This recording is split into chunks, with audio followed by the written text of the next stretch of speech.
Welcome to my session. Welcome to track number 1, which is the compute, storage, and networking track. My name is Nir. I'm a technical product manager with Red Hat. And I'm going to speak today about Neutron, the networking service, and one of the most famous questions with regards to how you're actually going to choose your plugin. So just a quick introduction. If you don't know me, so I'm Nir. I'm based here in Israel, working for Red Hat.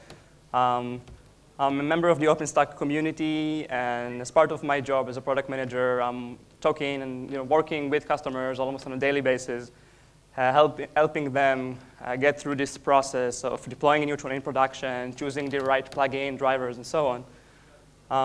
I have a vast background in traditional networking with routing and switching and MPLS. But these days, I'm mostly focused around SDN, NFV, and Neutron. Just before I dive into the technical stuff, just wanted to make it clear what this session is about and what is not about.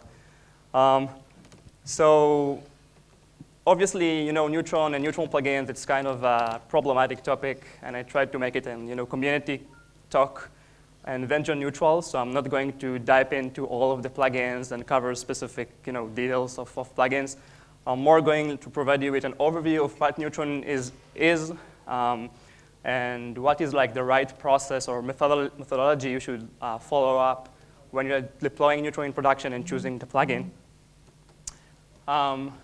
And as far as what I'm not going to cover, so this is not a product pitch, so I'm not going to provide you with specific versions or roadmap or specific plugins, and I'm not going to compare, because in a sense it's really a hard question, like what plugin should I deploy? Obviously there is no simple answer, and I'm going to guide you through this process. I'm not going to recommend you with just an easy answer. Slides are available here, so if you want to picture the slides and just get it from SlideShare, you can do it now. So first of all, what is Neutron? Okay, sorry.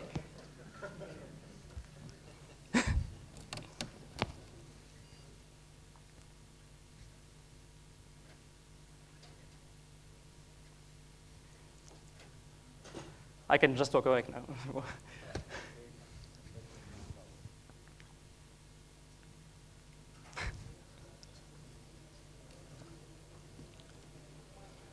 All right, so before I deep dive into the technical details and the plugin architecture, I just want to level set the discussion. So I'm going to do a quick overview of Neutron, what it is, and why we are here today. So Neutron is the official OpenStack networking project. It's part of the OpenStack, and it's fully supported. And I'm saying that because there are still folks out there which are running Nova networks, which is kind of the original way or now legacy way of doing networking for OpenStack clouds. But this day, I think that there is a general agreement that Neutron is the de facto way of doing networking at this time.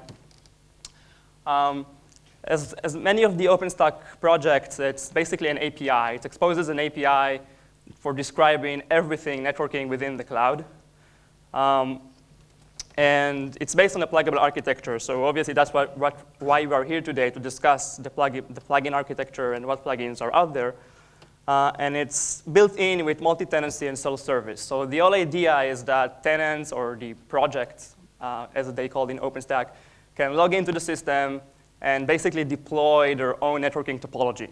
So they can create their own networks, their own subnets. They can assign their IP addresses. They can create virtual routers, and so on. And this is really a key fundamental piece of Neutron. In terms of key features, and again, I'm not referring to specific implementation or plugin. This is just the capabilities of the API. So obviously, there are tons of features and things you can do with Neutron, but this is the most common ones. So at the most basic level, you've got just basic L2 connectivity. The main use case is just to provide basic connectivity between virtual instances or virtual machines. Neutron is also responsible for managing the IPAM or IP address management in the cloud. So actually keep track of all of the IP addresses and MAC addresses of the endpoints. There's this notion of security group, which is essentially an access control list. So tenants can log into the system and assign security groups per port, per virtual machine. So it's to this level. There is also the notion of L3 router in Neutron. So the API allows you to create a router and then do what we call east-west routing, which is within different subnets of the same project, basically inside the cloud, just classic routing between different subnets, or to handle external connectivity, so we can do NAT, and also floating IPs, which is kind of the similar to Amazon Web Services elastic IPs. And the use case is if you want to get access from the outside, usually from the internet, to your virtual machines, then you can assign this floating IP, and Neutron is going to handle NAT in the backend. There's also a good level of IPv6 support. So this is 2015. If you haven't looked at IPv6 yet, you definitely should. And we have a great level of support. It's especially on the subnet definition of the API. So you can do IPv6 assignment with stuff like DHCPv6, stateless autoconfig, and so on. And there is also for the more advanced use cases, you can plug in load balancing as a service, VPN as a service, firewall as a service to cover some of the more advanced use cases. And Neutron allows you to do that as well. Kind of the dashboard view or the horizon view. This is a very common picture when talking about Neutron. So what we see here is essentially just a typical topology that the tenant can build based on its needs and based on its application needs.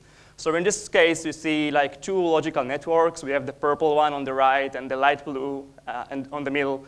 And this is essentially just a logical L2 segments, and then the tenant can assign whatever IPv4 addresses he wants and have this connectivity between different VMs. And to obtain routing, because we are using different subnet here, there's also the router construct here, which is, again, doing the routing. So in this case, you can see like east-west routing between the two subnets, two internal subnets. But there are also this demarcation point or separation between the tenant-owned project and the external network. So basically, in this case, to obtain external connectivity, you can see that the router is plugged to this green external network, which is usually managed by the operator. So the operator exposes this external network to the user, to the end tenant, and then the tenant, assuming he wants to have external connectivity, can just plug its router into the external network. And this is where the magic of network address translation is going to take place with IPv4. Just to level set the discussion, Neutron in 5 minutes. In terms of backend implementation, so Neutron does not implement any of this. Neutron only exposes the API, so you can define the network, you can define the router, you can define the subnet. But for actual implementation, you are going to need a plugin to dictate the actual implementation and to backend to something in the back. That could be physical network solution, software-based solution, but you need something to backend the API. And yes, there is what's known as the reference implementation, which is based on the OpenVSwitch plugin with some additional software agents. And this is, again, what's known as the reference implementation. It's actually a very good one. This is also the default that's used in the upstream community to showcase new features, to showcase that the API actually works. And this is also what's used for the upstream testing. So for CI, CD environment in the upstream, this is what they're testing against. And I really like to describe it as battery is included but swappable. So yes, you're getting something there by default, but you can absolutely switch it and try different things based on your needs. And just as an example, this is a snapshot from the latest user survey from Vancouver. And just to show you that there are plenty of options, basically, like dozens or so. OpenVSwitch is a very common one, being the default, but you can people are doing other stuff as well. And there are proprietary options, open source options, just to say some stats. So what is the plugin architecture of Neutron? Okay, what is the Neutron plugin? So the Neutron server at the API level is actually divided into two different buckets. One of them is the core API, or also known as the L2 API. This is what you see on the left. And this is really the fundamental pieces of Neutron. This is where we define the ports, the subnets, the networks. It's kind of L2-centric. I want to do very basic things. On the other end, there is the API extensions. And this is where you see the more advanced stuff, ranging from the definition of L3 router through a load balancing as a service or firewall device, VPN, security groups, and other extensions. And this separation is also reflected at the plugin level. So actually, there is no one Neutron plugin. There are several Neutron plugins in a certain deployment. So to cover the core API calls, there is actually a monolithic core plugin, or the concept, the framework of ML2. So you can actually plug in some drivers to backend the API. So just real quick, the difference between a core plugin, monolithic plugin, and ML2 is that with monolithic plugin, there is just one plugin for the entire API set. So you cannot mix and match different plugins in a certain environment. Whereas with ML2, you can actually use different mechanism drivers and then delegate different API call to different drivers, and essentially mix and match different technologies and different plugins or drivers within one environment. And for the advanced services or for the API extensions, there are the notion of service plugins. So you can actually plug different service plugins to cover different API calls. So the most famous one are L3 router. There is also firewall, VPN, load balancers, and others. And this is where you can innovate and extend the API to add also new services and new capabilities. So the main takeaway from this slide is that there is no one single plugin to rule the entire deployment. There is actually several types of them, and you should make this choice at this level. What do you want for L3 routing? What do you want for core L2 stuff? What do you want for VPN, and so on? So what plugins are there? I mean, what you can choose today? So first of all, I wanted to emphasize that, again, the plugin is really, really a key part of the deployment. The API is great. The API allows you to do cool stuff, and you have great features. But the plugin is what actually going to control how the environment looks like and what features you're really going to get. And different plugins are going to give you totally different results in terms of high availability, how the topology looks like, what is the scale of the environment, and also what are the operational tools that you can interact with, both for the end user, the tenants that plug into the system, but also for the operator that need to troubleshoot the system, do things like ping or trace route to track certain flows and so on. And different vendors, different solutions, different plugins come up with their own implementation of this. So when I'm trying to categorize the type of plugins, just in a very high level, so the first point here is that, again, for the core plugin piece, you have to choose between a monolithic plugin and ML2 drivers. And as I said before, if you're going with a core plugin, you're kind of stuck with one deployment, one solution basically for all of the API calls. So the approach these days is moving towards the ML2 framework, where you can actually plug in different drivers and then mix and match different technologies based on your needs.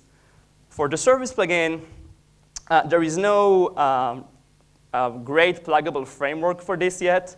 There is some notion of ML3 in the upstream community to try and bring the advantages of ML2 to the service plugins.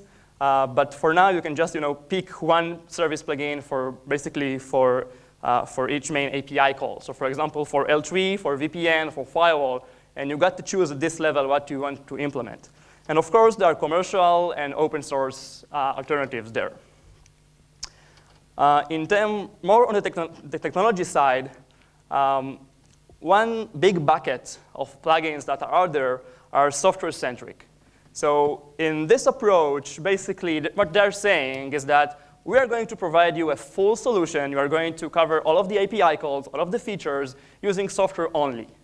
So this is where you get to see the most of the overlay-based solutions, and stuff like Midokura, PlumGrid, doing a great job there.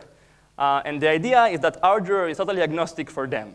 So that you don't get any level of interaction or control with the physical hardware. The second bucket is the hardware-based plugin in which specific hardware is actually required. So the solution is kind of a combination between software and hardware is really a critical piece of the solution. And this is where you get to see folks like Cisco coming with ACI or Brocade VCS, and this is where you get to see like the more classical SDN approach, where you've got an SDN controller and you want to program the physical fabric, maybe provisioning VLANs or flow rules or what have you. And I'm not saying that one is right or one is wrong, just two different approaches, like philosophical approaches to the same problem. And in the end, you should think what is really required for you and what level of interaction you really need with your physical network. And just because there are plenty of open source solutions there, and SDN is a big hype and a big buzzwords also on the open source communities.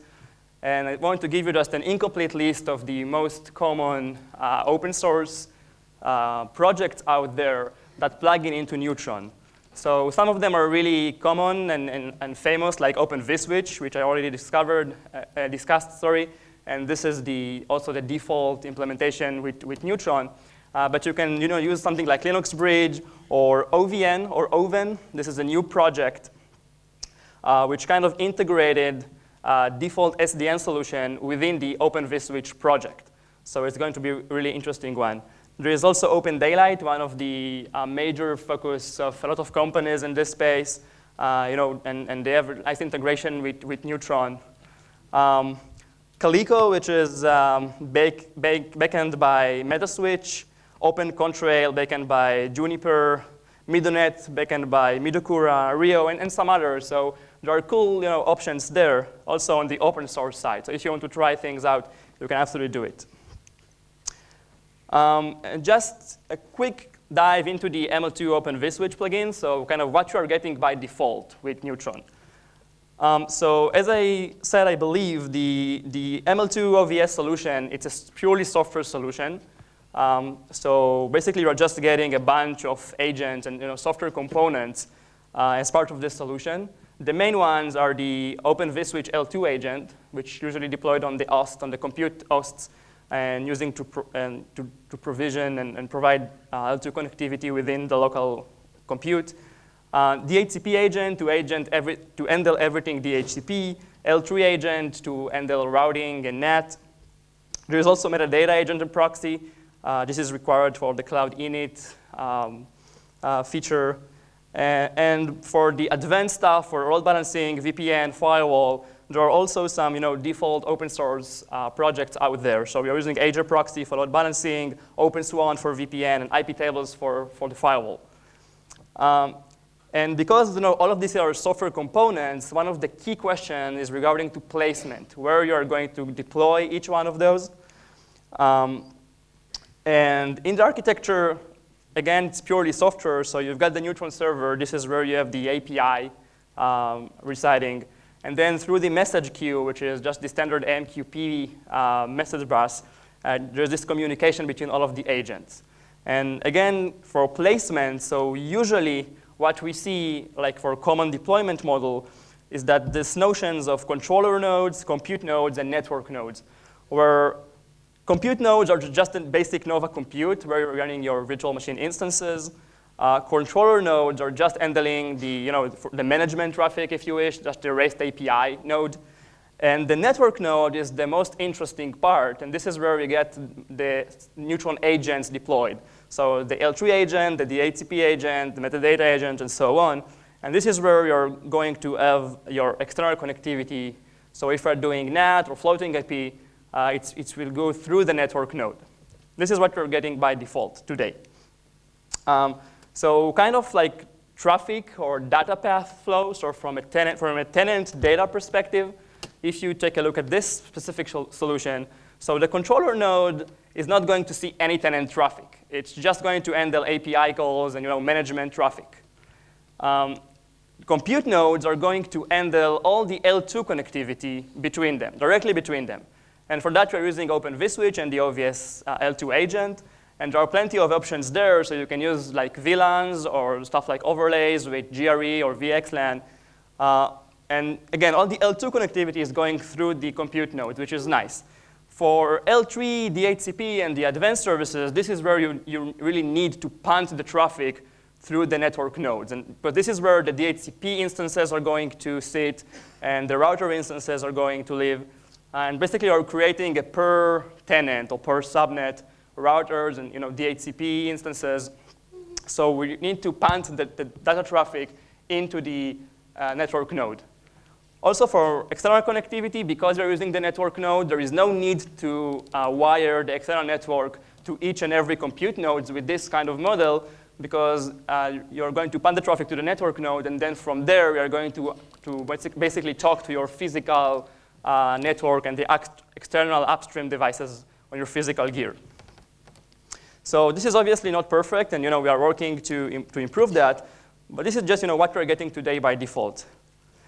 And main issues are really being addressed. So for example, we have the L2 population and OVS ARP responder. So these are two critical features that allows you to optimize the traffic flow, specifically when you're using overlays. So you don't need to replicate the traffic and flood the traffic everywhere, but you can use the Neutron server as kind of an SDN controller, if you wish, to provision beforehand all of the flow rules so that traffic can be more optimal. There is the L3 AJ, which is one of the biggest features introduced in Juno to handle the use case. Well, you've got this network node, usually a cluster of network nodes. How do you make it highly available? And specifically for the L3 agent, because it's like a stateful service, you need to keep in sync all of the routing tables on the virtual router. So here we're using VRRP in the backend to communicate between the virtual routers and create like a cluster of highly available routers. There's also DVR, which is a big feature, which basically changing dramatically the architecture I showed you before. And the idea is to distribute the routing and the L3 agent to each one of the compute nodes. So it was released with Juno as an experimental feature. It's kind of getting better with Kilo. But going forward, this is going to be a good option if you don't want to use the network node, at least for some of the traffic flows. Because even with DVR, you still need the network node today to do, for example, SNAT. And those of you who are familiar with the Neutron community, so there has been a great focus on stability, code refactoring, testing. So this is really ongoing. And one thing I wanted to point out is also the networking guide, which is really a nice thing.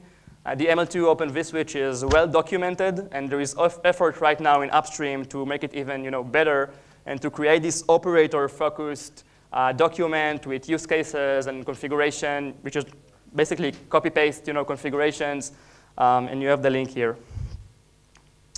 So key takeaways from this session. First of all, Neutron is only an API, right? So as you saw, you've got these nice features or nice things you can do with Neutron, but the actual implementation, it's really up to the plugin, and there is plenty of options there, and this is where you have to choose.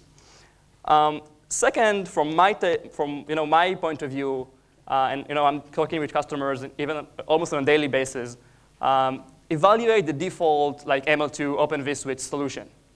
This is what you get by default. Yes, it's not perfect for everyone, we know that.